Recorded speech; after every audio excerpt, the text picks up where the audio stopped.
Positioning is the same in League of Legends as it is in real life. If there's a smelly, Dorito breath, shady looking dude on the subway, you're obviously not going to stand next to them. If there's an Amumu with his ultimate still up, you better respect that. I made an easy to remember acronym for just this: CSI. Champions, summoner spells, and items. Using CSI can help you develop a plan for team fights. Champions, are you a high level compared to the rest of the game? Is your front line a lower level than theirs? Does Annie have level 2 or level 3 ultimate? You need to identify what champions will be a threat to you and which champions will be a non-threat to you. This helps you determine which target you should be hitting in a team fight. Summoner spells. Most importantly, do you have your flash and heal? Flash and heal are essential. They are probably your most two important cooldowns in a team fight. Does their top laner have teleport or ignite? I don't know how many times I've made the mistake of positioning incorrectly by assuming that their Riven had teleport and she had ignite. Does their mid have exhaust, heal, barrier, or ignite?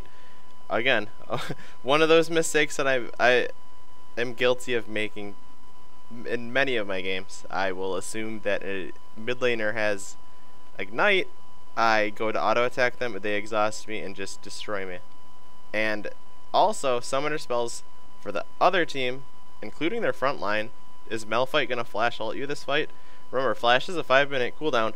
If Malphite flash ulted you last fight, when was last fight? Is he gonna flash ult you this fight?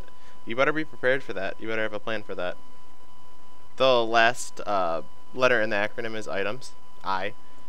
Most importantly, what items are you working with this fight?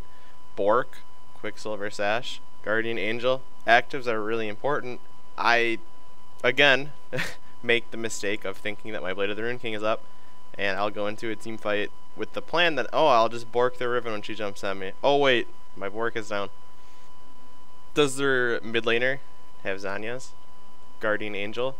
Does their top laner have a Thornmail? Do you have Lifesteal yet? Frozen Hearts? Randuins? There's a million items that are really important to identify before a team fight starts. You don't want to be surprised by a Zanya's Hourglass by the mid laner. Especially like mid laners like Fizz, LeBlanc. Does LeBlanc have Deathfire Grasp? Does Katarina have Zanya's? There's a lot of important items to look out for. Anyways, the first step that goes through my brain when I'm about to enter a team fight is, what abilities can kill me? And I plan for those abilities ahead of time. Do I have flash for the Amumu ult? Can I QSS the Annie ult? These are things that you should think of before entering in a team fight. You should have a plan. Try to plan out the team fight ahead of time. There's a lot of calculation that goes into team fighting. I'm planning that the Amumu is going to flash, ult me. I'm going to immediately QSS that. And when Annie goes to flash on top of me, I'm going to flash her ult. It's really important to have a plan. It doesn't always work out as planned, but when it does, it's a beautiful thing. Eventually, when your plan works out enough times, it allows you to develop a killer instinct and confidence, which are really important skills that I never really hear other AD carries talk about when they're making guides and such. Killer instincts are so important to have. Knowing when you can go in for a kill, knowing how much damage you're going to do, knowing how much damage the enemy champions are going to do is really important in team fights. And how do you practice developing your killer instinct? How do you practice positioning in team fight? Well, trial and error. I used to feed a lot. I'm not even going to lie about it. I would play normals with my friends. I would just play off the wall crazy. I would go in on every team fight. I'd go in early. I'd go in first. I'd ult, tumble, flash, condemn the enemy AD carry to try to start fights. Trial and error. It's really important to know your limits of your champion. I don't recommend you go intentionally feed it or anything, but it's nice to push your limits every now and then. Anyways, that's all I got for you guys. It's kind of a short video.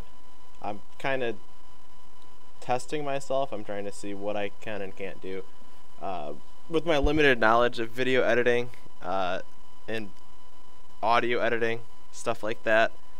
hope you guys enjoyed it. Hope you guys picked up a thing or two.